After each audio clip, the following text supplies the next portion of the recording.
Hello दोस्तों, मैं आपका गाइड, आपका दोस्त अनुराग पांडे और आप देख रहे हैं हमारा यूट्यूब चैनल। आज के जो लेक्चर है उसमें हम यूपीपीसीएस प्री के जो प्रीवियस ईयर पेपर्स हैं सी सेट के, वैसे हमारे पास अवेलेबल है। पूरा 2013 से लेकर 2021 तक का है और हो सके तो हम कोशिश करेंगे कि पूरा का पूरा पेपर एक बार देख लेते हैं, उसका सॉल्यूशन के साथ देख लेते हैं। इसमें हो सकता है कि एक एक पेपर के 2 वीडियोस बने, क्योंकि अगर पूरा पेपर एक बार में सॉल्व करेंगे तो लंबा टाइम जाएगा और जाहिर सी बात है कि लंबा टाइम जाएगा तो आपको सुनने में भी थोड़ा अजीब लगेगा। फिर भी कोशिश यही रहेगी कि एक पेपर एक ही वीडियो में कंप्लीट हो, कम से कम समय में कंप्लीट हो जाए, ठीक है। लेकिन अगर ज़्यादा लंबा समय लगेगा तो फिर वीडियो को 2 भागों में डिवाइड कर देना पड़ेगा हमें। तो यूपीपीसीएस प्री का पेपर देखेंगे। आज हम शुरू करेंगे 2021 का पेपर है, जो कि 24 अक्टूबर 2021 को पेपर हुआ भी था। इसका सेकंड पेपर आज हम देखेंगे और शुरुआत करेंगे पहले प्रश्न से।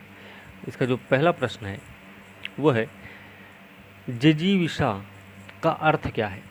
तो जिजीविषा का अर्थ है भाई जीने की इच्छा, ठीक है। इसमें कोई व्याख्या करने की ज़रूरत नहीं है। अगला प्रश्न है उसने नहाकर भोजन किया। वाक्य में नहाकर किस क्रिया का उदाहरण है। नहाकर भोजन किया है तो नहाकर मतलब पहले नहाया होगा तब उसने भोजन किया है, तो मतलब ये कुछ पहले की बात है ना, ऐसा कुछ लग रहा है कि पहले इसने यही काम किया है। तो इसमें देखिए 4 ऑप्शन हैं, प्रेरणार्थक, द्विकर्मक, संयुक्त, पूर्वकालिक। तो इसका सही उत्तर हो जाएगा पूर्वकालिक, ठीक है। अगला प्रश्न है हो सकता है वह आया हो। वाक्य कैसा वाक्य है ये। तो हो सकता है वह आया हो, ये जो वाक्य है ना ये संभाव्य वर्तमान वाक्य है, याद रखना। मतलब क्रिया का वह यह वैसा रूप है ना कि जिससे वर्तमान काल में कार्य पूरा होने की संभावना रहती है। संभाव्य जो है वर्तमान काल कहलाता है, याद रखना। जैसे हो सकता है वह आया हो, यहाँ आने की संभावना व्यक्त की जा रही है, ठीक है। तो संभाव्य वर्तमान वाक्य है ये। आगे देखते हैं निम्न में से तत्सम तद्भव का शुद्ध युग्म है। देखिए तद्भव और तत्सम नहीं, तत्सम और तद्भव शुद्ध युग्म की बात हो रही है यहाँ पे। तो नक्षत्र, देखो नक्षत्र तो स्पेलिंग ही गलत है, तो इसलिए नक्षत्र हो सकता था, ये सही था, क्योंकि तत्सम मतलब हू बहू, ठीक है। और तद्भव मतलब उससे बना हुआ, ये होता है इसका मतलब दोनों का। तो नक्षत्र तो सही था, लेकिन नक्षत्र जो लिखा जाता ना वो कुछ इस तरीके से लिखा जाता है, इसलिए ए गलत है, ठीक है। दूसरा वाला है पकवान, ठीक है, तो ये भी गलत है, पकवात्र लिखा गया है। अगला है गृद्ध, सी वाला भी गलत है। इसमें सही जो है वो है अवश्याय और ओस। देखिए तत्सम तद्भव दृष्टि देखा जाए ना तो ये शुद्ध युग्म है, बाकी सब अशुद्ध हैं, क्योंकि नक्षत्र क्षत्रिय वाला अच्छा लगता है उसमें, ठीक है। पकवात्र नहीं होता, पकवान्य होता है, क आधा का होता है और त्र नहीं, न आधा ना और पुराना होता है, ठीक है। और गृद्ध जो लिखा गया ना ये गृद्ध नहीं होता, गृध्र होता, गृध्र। ग में री की मात्रा लगती है और ध में नीचे र की मात्रा लगती है, ठीक है। चलिए आगे देखते हैं, एक गद्यांश होगा। अब इसको देखें 5 से 9 तक इसमें प्रश्न दिया गया है। अच्छा, गद्यांश को जो सॉल्व करने का सबसे सही तरीका होता है ना, सबसे पहले प्रश्न पढ़ना ज़रूरी होता है। अगर आप प्रश्न पढ़ लेंगे तो आपको उसका गद्यांश पढ़ने में आसानी हो जाएगी और आपका प्रश्न भी जल्दी से सॉल्व हो जाता है, ठीक है। तो फिलहाल प्रश्न नहीं, हम पहले इसका गद्यांश पढ़ लेते हैं। प्रकृति ने मानव जीवन को बहुत सरल बनाया है, किंतु आज का मानव अपने जीवन काल में ही पूरी दुनिया की सुख समृद्धि बटोर लेने के प्रयास में उसको जटिल बनाता जा रहा है। इस जटिलता का कारण संसार में धनी, निर्धन, सत्ताधीश, सत्ताच्युत, संतानमान, निसंतानवान, सभी सुख शांति की चाह तो रखते हैं, किंतु राह पकड़ते हैं आह भरने की। मरु मरीचिका के मैदान में जल की, धधकती आग में शीतलता की चाह रखते हैं। विद्वानों का विचार है कि संसार में सुख का मार्ग है आत्म संयम, किंतु मानव इस मार्ग को भूलकर सांसारिक पदार्थों में, इंद्रिय विषयों की प्राप्ति में आनंद ढूंढ रहा है। परिणामतः दुख के सागर में डूबता जा रहा है। आत्मसंयम का मार्ग अपने में बहुत स्पष्ट है कि उसकी उपादेयता किसी भी काल में कम नहीं होती है। इंद्रिय विषयों का संयम ही क्या है? आत्म संयम है। भौतिक पदार्थों के प्रति इंद्रियों का प्रबल आकर्षण मानवीय दुखों का मूल कारण माना गया है। उपभोक्तावादी संस्कृति के फैलाव से यह आकर्षण तीव्र से तीव्रतर होता जा रहा है। पर ऐसी स्थिति में याद रखना आवश्यक है कि ये भौतिक पदार्थ सुख तो दे सकते हैं, लेकिन आनंद नहीं दे सकते। आनंद का निर्झर तो आत्मसंयम से फूटता है। उसकी मिठास अनिर्वचनीय और अनुपम होती है। इस मिठास के सम्मुख धन, संपत्ति, सत्ता, सौंदर्य का सुख सागर के खारे पानी जैसा लगने लगता है। ठीक है, प्रश्न देख लेते हैं। तो प्रश्न है भैया, आत्मसंयम का तात्पर्य है। तो आत्मसंयम का तात्पर्य क्या है? आत्मसंयम का तात्पर्य है भैया इंद्रियों के विषय के प्रति आकर्षण पर संयमन। ठीक है, अगला प्रश्न जो है, सत्ताच्युत का सही वर्तनी विश्लेषण है। तो कौन सा है सही वर्तनी विश्लेषण इसका? तो इसका सही वर्तनी जो विश्लेषण है ना, वो है बी वाला। क्या है? अधस्सा, नीचे हलंत लगा हुआ है ना, तो अधस्सा हो जाएगा, अ हो जाएगा छोटा, तो अधता, फिर से अधता, बड़ा आ, चो आधा चम है, य आधा या है और छोटा ऊ है, आधा तो है और अ है। ठीक है, तो ये है इसका सही वर्तनी विश्लेषण है। ठीक है, चलिए अगला प्रश्न देखते हैं। तो इसका सही उत्तर बी हो जाएगा। अगला प्रश्न है, आज का मानव जीवन को अधिक जटिल कैसे बना रहा है? तो कैसे बना रहा भाई? आपने व्याख्या वो गद्यांश पढ़ा है। तो इसमें संसार की सुख समृद्धि को बटोरने के प्रयत्न में आदमी के संसार की सुख समृद्धि को बटोरने के प्रयत्न में आज का मानव अपने जीवन को अधिक जटिल बना रहा है। ठीक है, आगे देखते हैं। अगला प्रश्न है, गद्यांश के अनुसार भौतिक पदार्थ क्या करते हैं? गद्यांश के अनुसार भौतिक पदार्थ सुख दे सकते हैं, ठीक है, लेकिन आनंद नहीं दे सकते हैं। ठीक है, जैसा कि लाइन में सीधा सीधा लिखा गया है। अगला प्रश्न है, भौतिक पदार्थों के प्रति इंद्रियों का प्रबल आकर्षण क्या होता है? भौतिक पदार्थों के प्रति इंद्रियों का प्रबल आकर्षण जो होता है ना, वो मानवीय दुखों का मूल कारण है। ठीक है भाई, चलिए आगे देख लेते हैं। अगला प्रश्न है कि बहती गंगा में हाथ धोना मुहावरा है, इसका सही अर्थ क्या होगा? बहती गंगा में हाथ धोना का सही अर्थ होगा अवसर का लाभ उठाना। ठीक है, अज का अर्थ नहीं है। देखिए, अज का जो अर्थ होता है वो जिसका जन्म ना हो, अज है। दशरथ के पिता थे अज, ब्रह्मा विष्णु शिव ये भी क्या हैं? अज हैं। लेकिन मोती जो है ना, ये अज का अर्थ नहीं है। सही उत्तर का सी हो जाएगा। ठीक है, अगला प्रश्न है, निम्नलिखित में सही युग्म चुनना है हमें। गलीचा पुर्तगाली है, आमदनी फारसी है, अंग्रेजी फ्रेंच है, पादरी तुर्की है। सही युग्म बताना भाई। तो इसका सही युग्म है आमदनी फारसी शब्द है। ठीक है, अगला प्रश्न देखते हैं। निम्नलिखित में से किस शब्द में एकाधिक उपसर्गों का प्रयोग हुआ? एक से अधिक उपसर्गों का प्रयोग हुआ है, वो कौन सा शब्द है? तो इसमें देखिए, व्याकरण। कैसे है व्याकरण? व्याकरण शब्द में एक से अधिक उपसर्ग का प्रयोग हुआ है। देखिए, व्याकरण में वी प्लस आ दो उपसर्गों का प्रयोग किया गया। ठीक है, वी प्लस अ का। लेकिन जबकि अनुकरण में अनु का है, निहत्था में नीह का है और आगमन में बड़ा आ उपसर्ग का प्रयोग किया गया है। ठीक है, तो सही उत्तर इसका व्याकरण हो जाएगा। अगला प्रश्न है, महत्वपूर्ण कृति कृष्णायन उत्तर प्रदेश की बोलियों में से किस बोली में लिखी गई है? तो किस बोली में लिखी गई भाई? ये सबसे सही उत्तर इसका होगा अवधी बोली में। ठीक है, कृष्णायन अवधी बोली में लिखी गई है। रचनाकार इसके हैं द्वारका प्रसाद मिश्र। इसमें कृष्ण के जन्म से लेकर स्वर्गारोहण तक की कथा कही गई है। तो इसका सही उत्तर हो जाएगा अवधी। ठीक है, अगला प्रश्न है, आजीवन में कौन सा समास है? आजीवन में देखिए, आजीवन में अव्ययी भाव समास है। कैसे है? आजीवन का समास विग्रह होगा जीवन भर। ठीक है, यहाँ पूर्व पद है आ, बड़ा, अव्यय है और प्रधान भी है। ठीक है, इसलिए यह अव्ययी भाव समास का उदाहरण हो गया। अव्ययी भाव समास के उदाहरण और भी हैं, यथाशक्ति, भरपेट, यथामति, ये सब क्या हैं? अव्ययी भाव समास के उदाहरण हैं। सही उत्तर इसका बी हो जाएगा। ठीक है, अगला प्रश्न है, शब्द चयन की दृष्टि से इनमें एक शुद्ध वाक्य है। शुद्ध वाक्य कौन सा है भाई?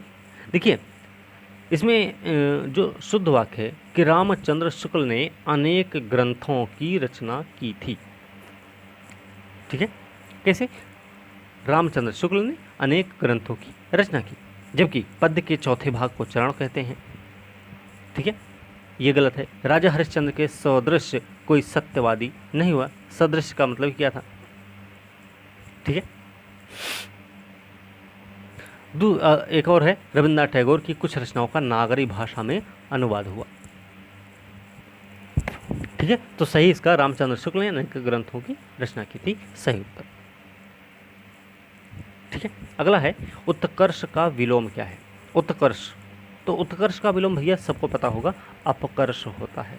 ठीक है, ये पेपर इसलिए करवा दे रहे हैं कि हो सकता है कि यहाँ से कुछ आपको हिंदी वाले प्रश्न मिल जाएं। ठीक है, आगे देख लेते हैं।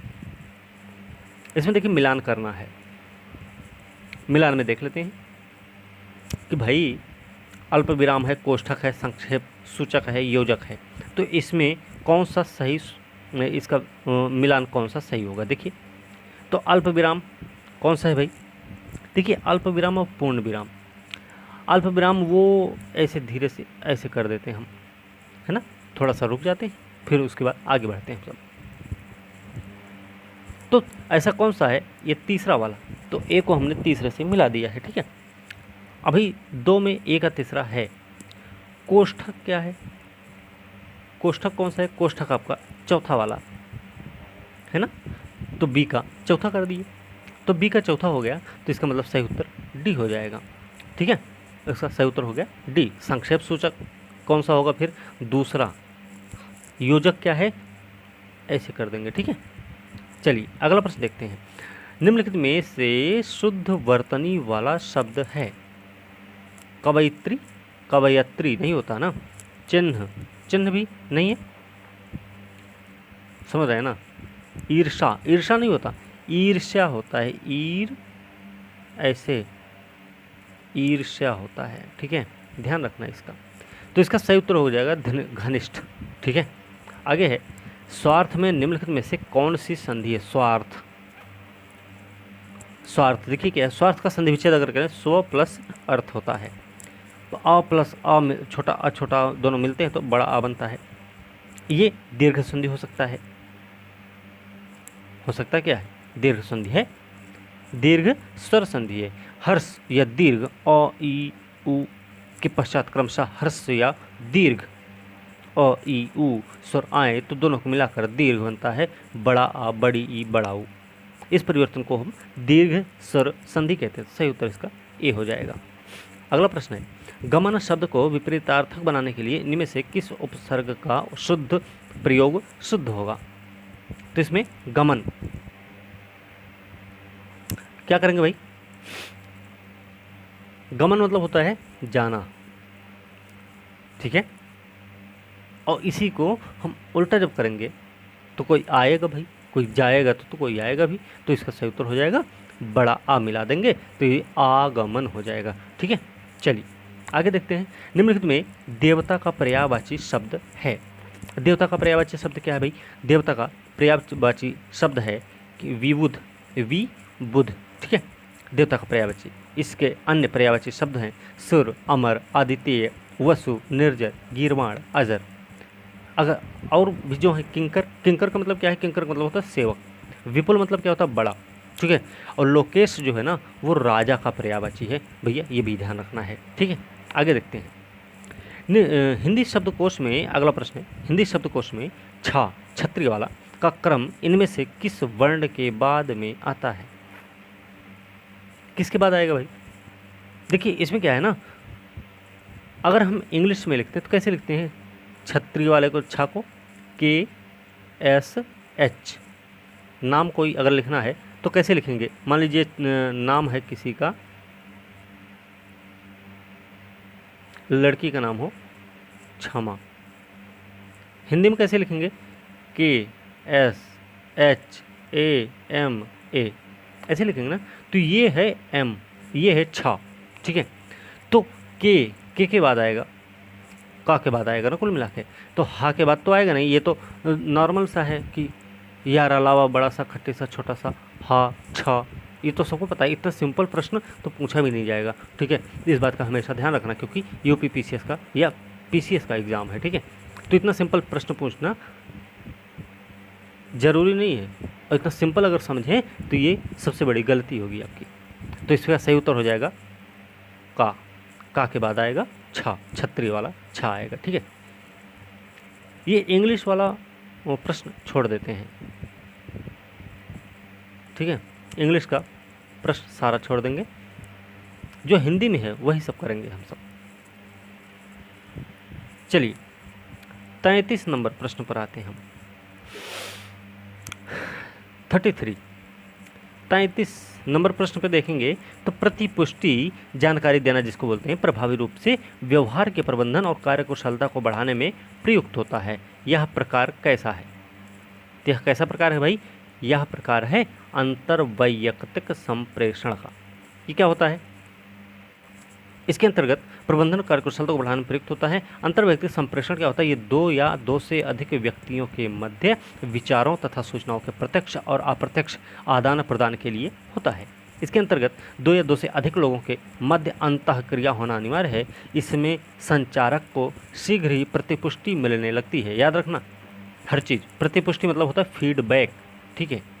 इसमें संचालक को शीघ्र प्रतिपुष्टि मिलने लगती है। किसी भी व्यक्ति या संगठन में स्वयं के विचारों को अधिक व्यक्तियों तक पहुंचाने के लिए जन संप्रेषण अधिक उपयुक्त उपाय है। अनौपचारिक संप्रेषण में मानवीय व्यवहारों पर अधिक बल दिया जाता है। समूह संप्रेषण शोर की समस्या के कारण प्रतिपुष्टि धीमी और व्यवधान पूर्ण होती है। तो इसका सही उत्तर हो जाएगा सी, अंतर्वैयक्तिक संप्रेषण है भाई, ठीक है। अगला प्रश्न है, दो समानांतर टीमों के बीच एक फुटबॉल मैच देखने के बाद एक व्यक्ति जोर देकर कहता है कि वह पहले से जानता था कि विशेष टीम जो विजेता टीम है जीतने वाली थी। यह एक उदाहरण है। तो किसका उदाहरण हो सकता है? देखिए भैया, क्या है ना कि समूह सोच का तो हो नहीं सकता, क्योंकि एक व्यक्ति सोच रहा है, समूह की बात होगी ही नहीं, ठीक। अवचेतन समस्या समाधान का है, तो ये बिल्कुल नहीं हो सकता। त्रुटिपूर्ण मतैक्य प्रभाव का है, तो भैया संभव भी नहीं है, ठीक है। तो इसका सही उत्तर हो जाएगा पश्च दृष्टि अभिनति का है। ये सोच पश्च दृष्टि अभिनति का है। नाम से ही पता चल रहा है ना, पहले से उसने अपनी दृष्टि बना रखी थी, ठीक है। ये पश्च दृष्टि अभिनति का उदाहरण कैसे कि पश्च दृष्टि अभिनति एक प्रकार का पूर्वाग्रह होता है। यह तब होता है जब लोगों को लगता है कि वे यह सब जानते हैं, जब वे मानते हैं कि यह घटना अधिक अनुमानित है क्योंकि यह ज्ञात होने से पहले ज्ञात हो गई थी, ठीक है। तो दूसरे शब्दों में अगर कहा जाए, जब हम पहले से ही घटित होने के बाद किसी घटना को देख रहे हैं तो उस परिणाम को जानने से घटनाओं के बारे में हमारी धारणा प्रभावित होती है। तो इसका सही उत्तर हो जाएगा पश्च दृष्टि अभिनति, ठीक है। चलिए आगे देखते हैं। अगला प्रश्न है, एक व्यक्ति की ओर संकेत करते हुए एक आदमी ने एक महिला से कहा। एक व्यक्ति की ओर एक आदमी, मतलब एक व्यक्ति को संकेत करते हुए एक आदमी ने एक महिला से कहा कि उसकी माँ तुम्हारे पिता की इकलौती पुत्री है। बात समझ रहे हैं ना, उसकी माँ तुम्हारे पिता की इकलौती पुत्री है। तो वह महिला इस व्यक्ति से किस प्रकार संबंधित है? तो व्यक्ति है भैया, हम एक व्यक्ति बना देते। व्यक्ति मतलब पर्सन, ठीक है, ये पर्सन हो गया, ठीक है। और ये हो गई वीमेन, मतलब महिला हो गई, ठीक है। ये हो गया पिता, मतलब फादर हो गया, ठीक है। अब वो पिता की तरफ से ही घुमा के बोल रहा है कि ये महिला जो है ना, क्या है कि तुम्हारे पिता, उसकी माँ, माँ कौन है? माँ तो महिला हुई ना, मदर हो गई माँ, महिला तो माँ, महिला ही तो माँ बनेगी भाई, ठीक है। तो उसकी माँ तुम्हारे पिता, पिता मतलब ये हो गए कि इकलौती पुत्री है। तो इकलौती पुत्री कौन है? यही तो है, तो इसका सही उत्तर क्या हो जाएगा? तो भैया ये माता हैं, ठीक है, समझ गए? तो इसका सही उत्तर हो जाएगा माता, सी हो जाएगा। चलिए आगे देखते हैं। वह संप्रेषण जो किसी संगठन में समय बचाता है और समन्वय को सहज बनाता है, वो क्या कहलाता है? देखिए क्या है ना, ऐसा संप्रेषण जो किसी संगठन में समय बचाए और समन्वय को सहज बना दे, वही होता है पार्श्विक संप्रेषण। पार्श्विक संप्रेषण होता क्या है? अगर हम देखें तो किसी संगठन के एक ही स्तर के व्यक्तियों द्वारा किए गए संप्रेषण को पार्श्विक संप्रेषण, मतलब किसी भी संगठन के एक ही स्तर के व्यक्तियों के द्वारा किए गए संप्रेषण को पार्श्विक संप्रेषण कहा जाता है। इसे क्षैतिज संचार के रूप में भी जाना जाता है, ये ध्यान रखना है भी। याद रखना कि इस प्रकार की संप्रेषण व्यवस्था का प्रयोग किसी समस्या के शीघ्र समाधान और निर्णय लेने के लिए किया जाता है। जिन संगठनों में विभागीय निर्भरता अधिक होती है वहाँ इस संप्रेषण का प्रयोग अधिक किया जाता है। किसकी क्या अधिक होती है भाई? संगठनों में विभागीय निर्भरता अधिक होती है, वहाँ पे इसी का प्रयोग होता है। तो पार्श्विक संप्रेषण इसका सही उत्तर है, ठीक है। चलिए अगला प्रश्न देख लेते हैं भाई। अब 37 देखते हैं। 37 क्या है? यदि बीते कल के पहला का दिन, यदि बीते कल के पहले का दिन शनिवार था तो आने वाले कल के बाद कौन सा दिन होगा? बीते कल के पहले का दिन, मान लीजिए आज शनिवार है, शुक्रवार बीता है, शुक्रवार के पहले हो गया गुरुवार, आने वाला कल कौन सा होगा भैया? संडे हो जाएगा, रविवार हो जाएगा। उसके मतलब कल के बाद जो दिन आएगा वो तो सोमवार होगा ना। ये कौन सा हो जाएगा? अच्छा शनिवार, अच्छा शनिवार इसमें दिया ही है ना, तो शनिवार कल के पहला का दिन, कल के पहले का दिन मतलब सोमवार की बात है। कल हुआ सोमवार के बीते वाला कल हुआ संडे और संडे के पहले वाला हो गया शनिवार, ठीक है। तो सोमवार के बाद आएगा मंगलवार, मंगलवार के बाद वाला जो होगा वो आएगा बुधवार। तो इसका सही उत्तर हो जाएगा बुधवार, ठीक है। याद रखना मतलब मंडे की बात हुई है, मंडे से पहले आ गया संडे, संडे से पहले हो गया सैटरडे। तो मंडे के बाद जो आने वाला, मंडे के बाद जो कल आ रहा है उसके बाद वाला, तो कल आया है ट्यूसडे और उसके बाद हो जाएगा वेडनेसडे। तो ये मंडे है, ये वेडनेसडे और ये शनिवार, ठीक है। तो ये सही उत्तर हो जाएगा बुधवार, ओके। आगे देखते हैं। निर्णय लेने के संदर्भ में व्यक्तिगत संभाव्यताओं को आमतौर पर कहा जाता है। निर्णय लेने के संदर्भ में व्यक्तिगत संभाव्यताओं को आमतौर पर क्या कहा जाता है? इसको क्या कहा जाता होगा भाई? देखिए क्या है ना, एक चीज याद रखना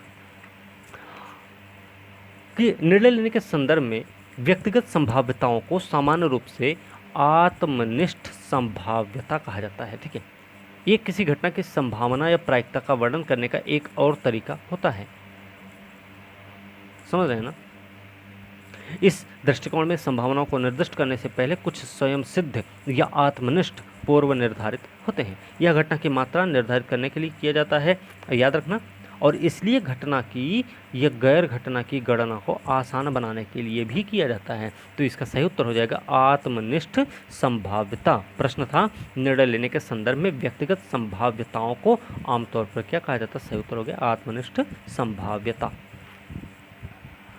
अगला प्रश्न मैथ का है, देख लेते हैं, एक तरफ से ही चलेंगे, ठीक है। फिलहाल ये मैथ वाला ना हो तो बाद में भी देख लेंगे क्योंकि क्वालिफाइंग है, ठीक है। इतना हिंदी का प्रश्न आता है इसमें और गद्यांश वाला प्रश्न आता है, ठीक है। ये सारे प्रश्न अगर आप कर लेंगे तो मैथ छूने की ज़रूरत नहीं है, इतना हमें पता है, ठीक है। तो चलिए मैथ को छोड़ देते हैं, अभी इन्हीं सबको देख लेते हैं, ठीक। तो एक चीज़ देख लेते हैं, इसमें 40वां नंबर प्रश्न है कि निम्नलिखित में से कौन सचेतन श्रवण में बाधा नहीं है? सचेतन श्रवण में बाधा नहीं है, तो इसका सही उत्तर हो जाएगा द्विक दृष्टिकोण। सचेतन श्रवण में बाधा नहीं होती, जबकि पूर्व निर्णय, संदेश अति भार, संदेश की जटिलता आदि सचेतन श्रवण में बाधा है। श्रवण एक क्या है? प्रक्रिया भाई, जिसके द्वारा वक्ता को सुना जाता है। श्रवण मतलब सुनना होता है और उसके संदेश का अर्थ समझकर उसके प्रति अपनी प्रतिक्रिया देना भी होता है। आप सुनेंगे नहीं तो बताएंगे क्या? बस समझ रहे ना। तो यह एक सक्रिय प्रक्रिया होती है, ये भी याद रखना। सक्रियता या सचेतन के अभाव में श्रवण संभव नहीं हो सकता। अब हम बता रहे हैं कुछ और, सोच कुछ और रहे हैं, तो समझ में नहीं आएगा कि अंत में क्या होने वाला है। ठीक है, तो ये बात ध्यान रखना हो। बात खत्म होने के बाद पूछ लेंगे अच्छा क्या हुआ था उसमें। ठीक है, तो ये चीज़ है। तो भैया सक्रिय प्रक्रिया है ये, ध्यान रखना ये श्रवण वाली। ठीक है, तो इसका सही उत्तर क्या हो जाएगा? द्विक दृष्टिकोण। बात समझ गए? चलिए अगला प्रश्न है, ये मैथ का प्रश्न ये भी है, इसको देख लें। चलिए इसको थोड़ा सा देख ही लेते हैं। नहीं मैथ, अच्छा ठीक है, ये भी देख लेते हैं थोड़ा सा, 1 मिनट। चलिए 60 व्यक्तियों के सर्वेक्षण में यह पाया गया है कि 25 व्यक्ति हिंदी वाला समाचार पढ़ रहे हैं, एच पढ़ते हैं, 26 पढ़ते हैं टी। अच्छा कुछ वैसे ही है, 26 टी पढ़ रहे हैं, 26 फिर आई भी पढ़ रहे हैं, 9 दोनों पढ़ रहे हैं एच और आई, एच और आई दोनों पढ़ते हैं, 11 हैं वो एच और टी पढ़ रहे हैं, 8 हैं टी और आई दोनों पढ़ते हैं, और 3 जो ऐसे हैं वो तीनों पढ़ते हैं, एच टी आई। व्यक्तियों की संख्या जो केवल एक समाचार पत्र पढ़ते हैं उनकी संख्या क्या होगी? अच्छा मान लेते हैं कि ए, बी और सी उन व्यक्तियों का सेट है जो समाचार पत्र एच, टी, आई सब कुछ पढ़ते हैं। मान लेते हैं कि ए उन व्यक्तियों का सेट है जो समाचार पत्र एच और टी पढ़ते हैं। ए कौन सा पढ़ रहा? मान लिया हमने कि ए जो है एच और टी पढ़ रहा है। ठीक है, और बी के लिए मान लेंगे तो बी ने क्या पढ़ा भाई? आई और एच। ठीक है, थोड़ा ध्यान रखना। सी क्या पढ़ेगा? सी पढ़ेगा टी और आई। ठीक है, तो डी कौन सा पढ़ेगा? तो भैया डी पढ़ेगा आपका तीनों समाचार पत्र, तीनों पढ़ लेगा। ठीक है, अब बात यहीं पे ख़त्म नहीं हो रही है, प्रश्न क्या कह रहा है अब उस प्रश्न पर चलते हैं। ये ध्यान रखना, ये समीकरण है इसका। ठीक है, प्रश्न पर चलते हैं। कह रहा है कि ए जो है ए बी सी, ठीक है, ये तीनों, इसमें डी भी है बराबर डी 3, मतलब क्या है कि ए बी बराबर हैं ए डी के। ठीक है, बी सी बराबर है सी प्लस डी और सी ए बराबर है बी प्लस डी के। तो हमने क्या किया भैया? हमने A plus D plus C plus D plus B plus D ऐसे कर दिया। अरे भाई इसमें हमने A plus D plus C, है ना, क्या किया? प्लस सी कर दिया, प्लस फिर से हमने डी कर दिया, ये हुआ, फिर से हमने बी कर दिया और फिर से हमने डी कर दिया। ठीक है, अब क्या होगा? अभी हमने जोड़ लिया, तो ये कितना जोड़ा हमने? 11। ठीक है, ऐसे 11 प्लस 8 प्लस 9, तो कितना हो जाएगा टोटल? अगर जोड़ देंगे तो ये हो जाएगा 28। अब देखिए A plus B plus C plus D equal to हो जाएगा 28 माइनस 2D इक्वल टू हो जाएगा 28, और डी का मान कितना हमने दिया था? 3 बताया था। ठीक है, तो 28 माइनस 2D इक्वल टू हो जाएगा 28 माइनस 2 इंटू 3 इक्वल टू हो जाएगा 28 माइनस 6, 2 मल्टीप्लाई 3, 2 3 या 6 तो कितना आ जाएगा? 28 में से हमने 6 माइनस कर दिया ना, तो कितना हो जाएगा? ये 22 आ जाएगा। ठीक है, अब 52 है टोटल, यही तो है, क्योंकि 8 का हमने हटाया था। तो 52 में से हमने क्या कर दिया? 22 को माइनस कर दिया, तो इसका सही उत्तर क्या हो जाएगा? सी हो जाएगा जी, सीधी सी बात है। ओके, चलिए अगला प्रश्न देख लेते हैं भाई। अगला प्रश्न है कि यदि कोई व्यक्ति किसी समस्या का समाधान अपने पूर्वानुमान के आधार पर करने का प्रयत्न करता है तो उसे क्या कहा जाता है? मेंटल सेट बोलते हैं, एक शब्द है ना, कि जैसे किसी गली से आप गुजरे एक बार कभी, तो कोई काला कुत्ता आपको दौड़ा लिया उस गली में। अब ऐसा नहीं है, हो सकता है वो कुत्ता कहीं बाहर से आ रहा हो, उस वहाँ पे बैठा रहा हो, है ना, और आप उसी समय वहाँ से पहुँच गए। वो आराम करने के मूड में था, वो सोचा हम सो लेंगे भैया, तो आप पैर वैर फैला के थोड़ा बढ़िया से, और आप वहाँ पहुँच गए, हट हट 2 बार कर दिए, नहीं तो आपका पैर की आहट ही लग गई उसको, क्या परेशान करने आ गया, है ना। तो वो क्या करेगा, दौड़ा लिया आपको, तो आप भागे बड़ी तेज, है ना, क्योंकि कुत्ता जब दौड़ाता है तो वहाँ पर अंग्रेजी काम नहीं करती, सिर्फ, है ना, तो याद आता है सिर्फ भागना, है ना। तो आप भागे वहाँ से। अब आपको फिर से दोबारा उस गली में आना है आपको। ये पता नहीं था कि वो कुत्ता बाहर से आया हुआ था। तब क्या सोचेंगे, अरे नहीं, वहाँ पे काला कुत्ता बैठा हुआ है, अभी वो दौड़ा लेगा है ना। और फिर वो अंग्रेजी वाली बात कुछ नहीं समझ आएगी, वो हट्टे हट की आवाज़ समझेगा ना, हट हट जब बोलेंगे, ठीक है। तो कुल मिला के ये मेंटल सेट है आपका, ठीक है। तो मानसिक विन्यास जो है ना, वही है कि आप किसी समस्या का समाधान अपने पूर्वानुमान के आधार पर ही करने का प्रयत्न करते हैं। तो इसका सही उत्तर मानसिक विन्यास हो जाएगा, ठीक है। चलिए आगे देख लेते हैं।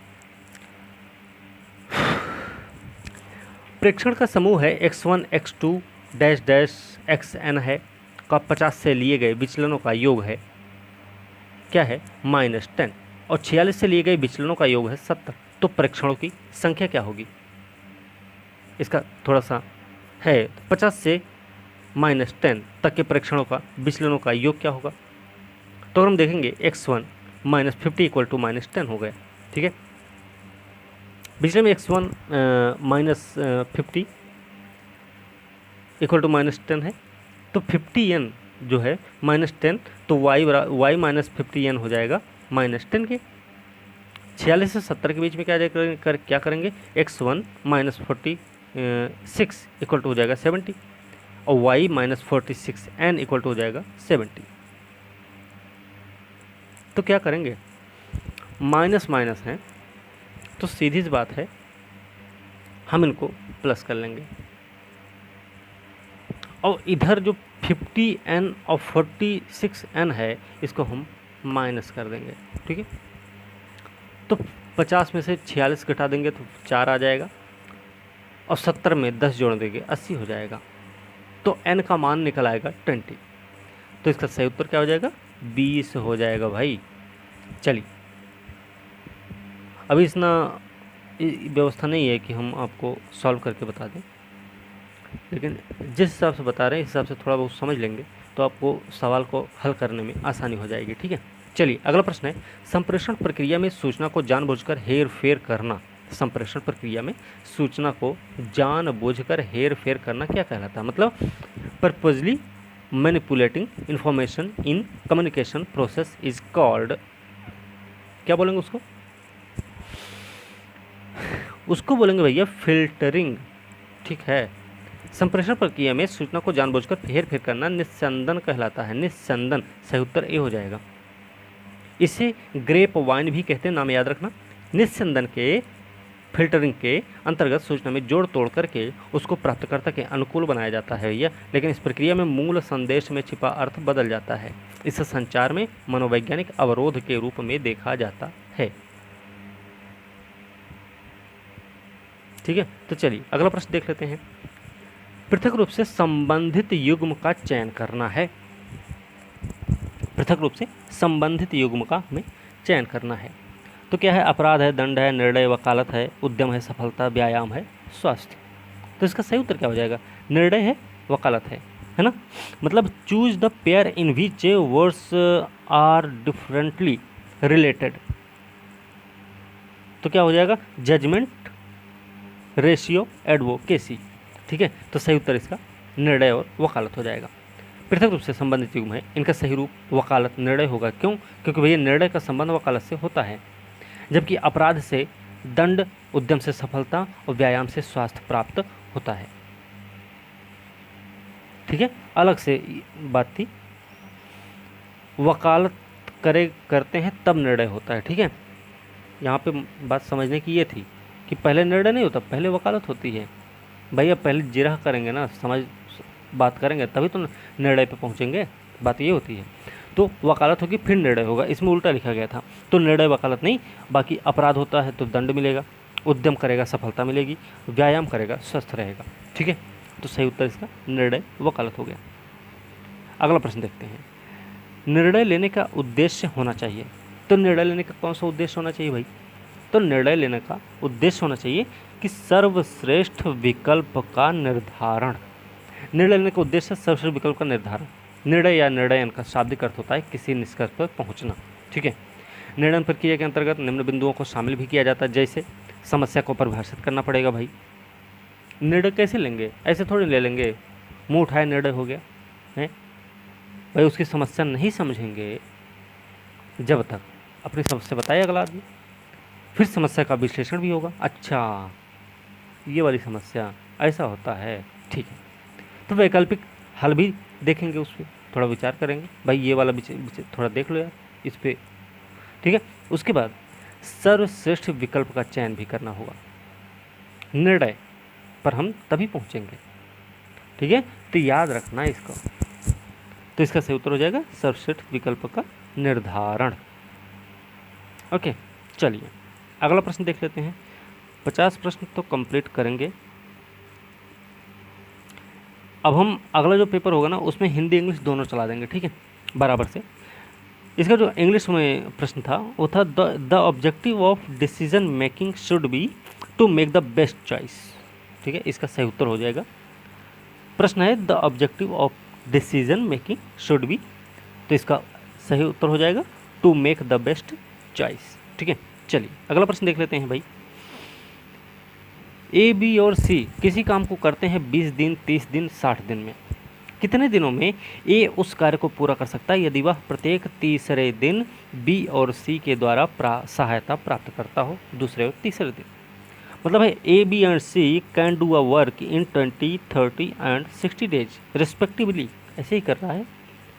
इन how many days can A complete the work if he is assisted by B and C on every third day, प्रत्येक तीसरे दिन।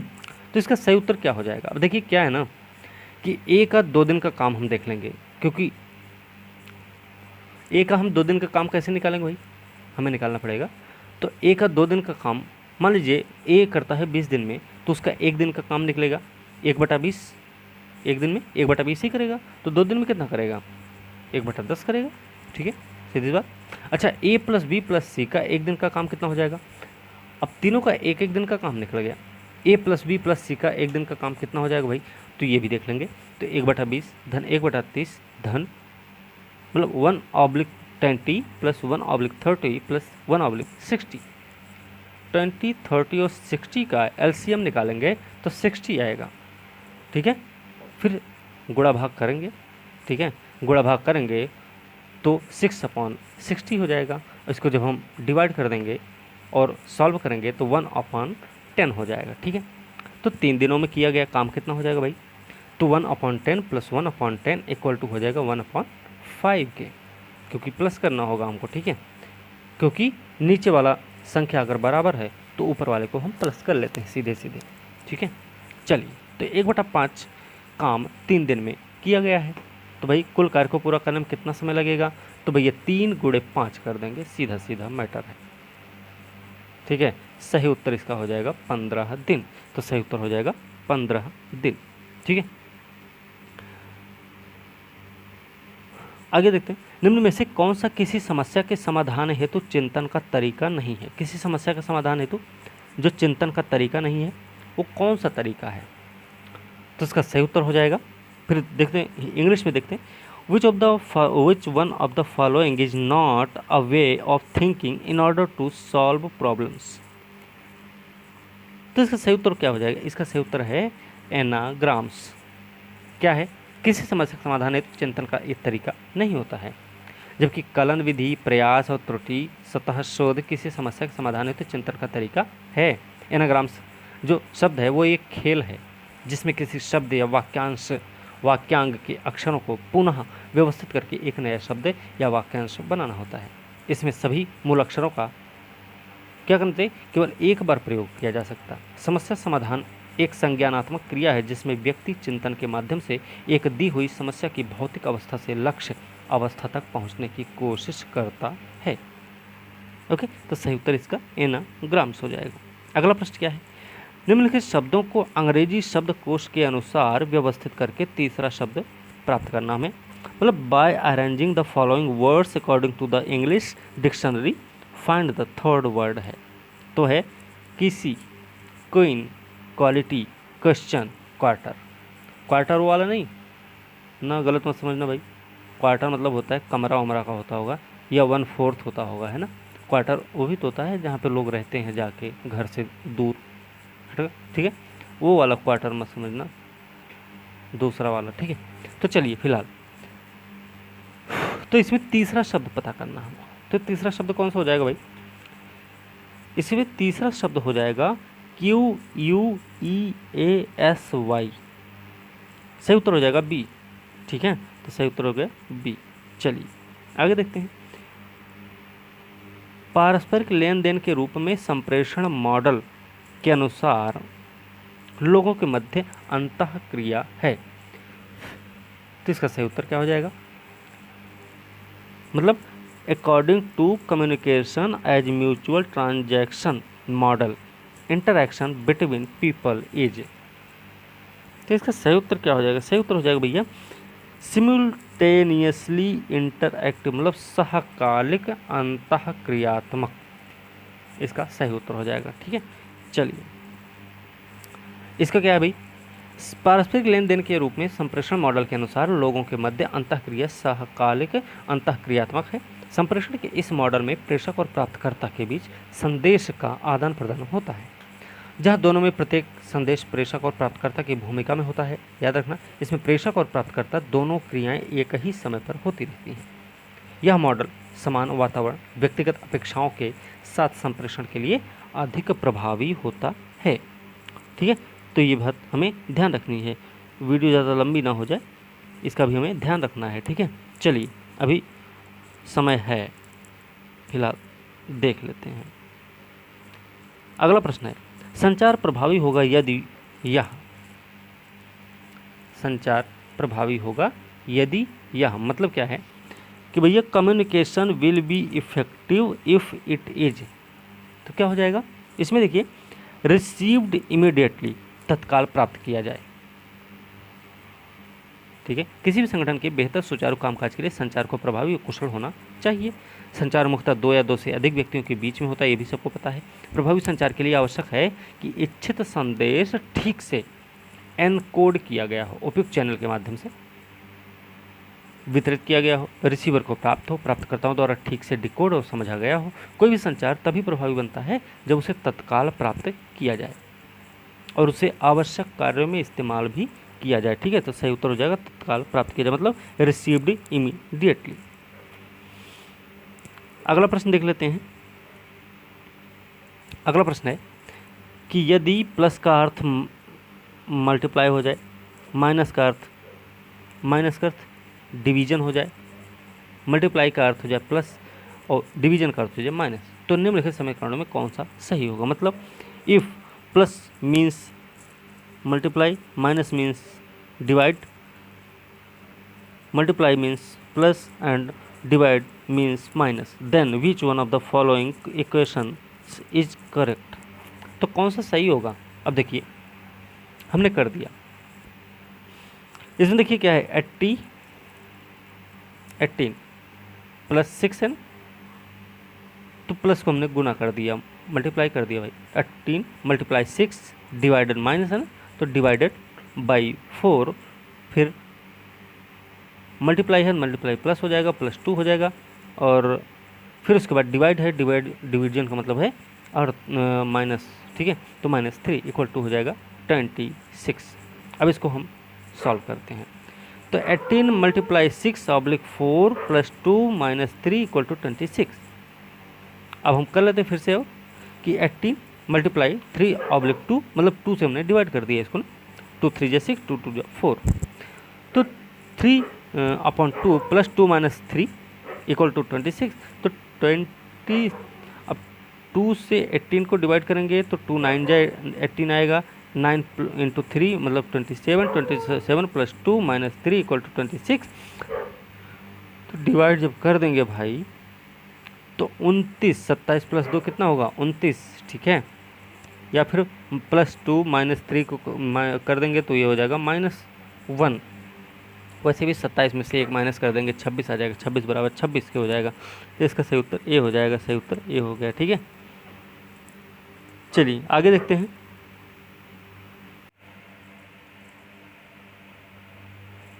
अगला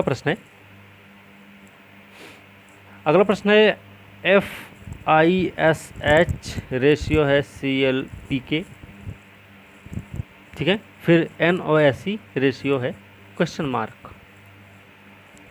तो एक क्वेश्चन मार्क वाला जगह पे बताना है क्या होगा, ठीक है, सही शब्द हमें।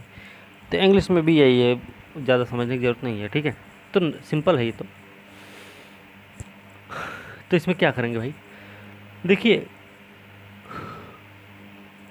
F का C हुआ है तो -3 हो गया, I का L हुआ है तो +3 हो गया, S का P हुआ है तो -3 हो गया, और H का K हुआ तो +3 हो गया। तो वही करना हमें, N-3 equal to K, O+3 equal to R, ठीक है, S-3 इक्वल टू P और E+3 इक्वल टू H। तो इसका सही उत्तर क्या हो जाएगा KRPH मतलब D, ठीक है भैया। चलिए अगला प्रश्न देखते हैं भाई, ये थोड़ा सा बड़ा है प्रश्न, ठीक है, मैथ लगेगा लंबा, टाइम ले लेगा, इसको छोड़ देते हैं। अगला प्रश्न है, किस वार्षिक चक्रवृद्धि ब्याज की दर से 1200 की धनराशि 2 वर्षों में 1348.32 हो जाएगी। मतलब at what rate of compound interest per annum will a sum of 1200 rupees becomes 1348.32 rupees in 2 years. कैसे सॉल्व करेंगे भाई, कुल मिला के ब्याज दर बतानी है, ठीक है। अच्छा देखो क्या है, मूलधन जो है वो कितना होता है, मूलधन कितना है 1200 रुपया, मिश्र धन मतलब जो सब कुछ ब्याज वाज मिला के हुआ वो हुआ 1348.32 रुपया, ठीक है। फार्मूला क्या होता है, मूलधन गुणे 1 धन दर बटे 100 की घात समय, ठीक है। तो 2 साल समय है, रुपया दिया गया मूलधन, मिश्र धन भी हमें पता है, तो हमें निकालना क्या होगा P into 1 plus R upon 100 के घात 2 मतलब पावर 2, तो हम निकाल लेंगे भाई। चलो 1200 रुपया है।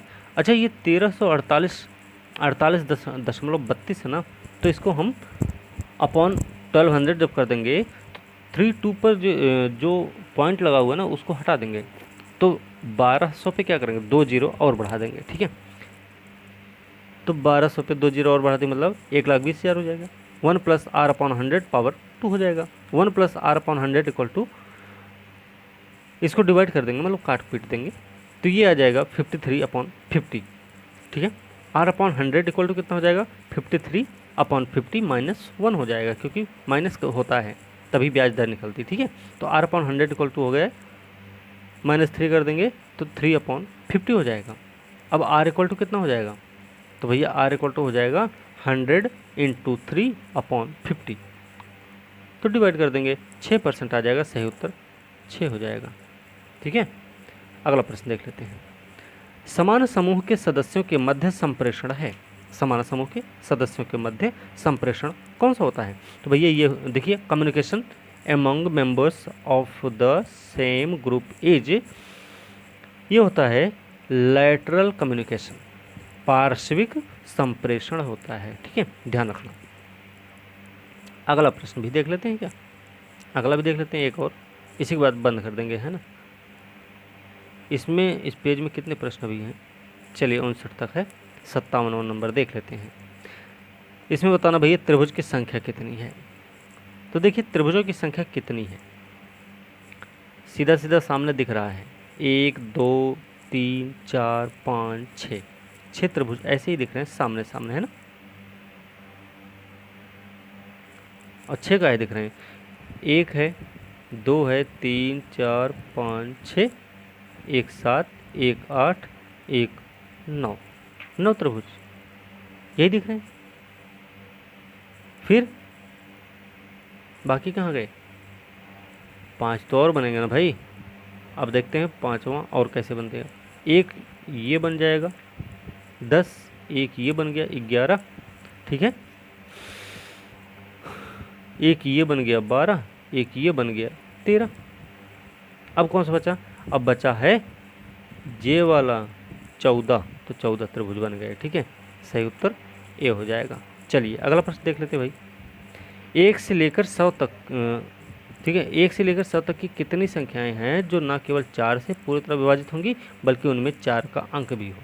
How many numbers from 1 to 100 are there each of which is not only exactly divisible by 4 but also has 4 as a digit.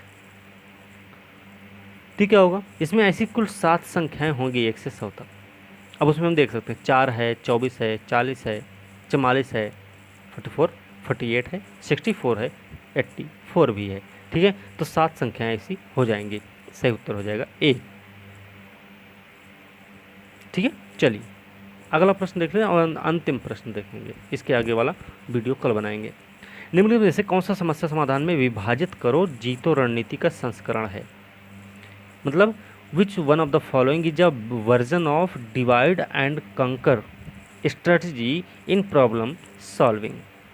तो कौन सा भाई, इसमें देखिए साधन साध्य विश्लेषण मतलब मीन्स एंड एनालिसिस, इसका सही उत्तर हो जाएगा मीन्स एंड एनालिसिस, ठीक है। तो भैया 59 प्रश्न आज हो गए हैं कंप्लीट। अगली वीडियो में इसके मतलब 60 से लेकर 100 तक के प्रश्न होंगे, मतलब 2 वीडियो में एक पेपर कंप्लीट करेंगे, मतलब करीब 2013 से लेकर 2021 तक का पेपर हमारे पास 9 प्रश्न है, ठीक है। तो 9 प्रश्न मतलब 9 दूनी 18 वीडियो बनेगा, ठीक है। तो भाई वीडियो अगर अच्छे से देख लेंगे तो बहुत सारा बेनिफिट मिलने वाला है, क्योंकि बहुत सारी चीज़ें समझ में आ जाएंगी, ठीक है। तो इसी के साथ आज की वीडियो हम यही समाप्त करेंगे, अगले वीडियो के साथ कल मिलते हैं, तब तक के लिए धन्यवाद।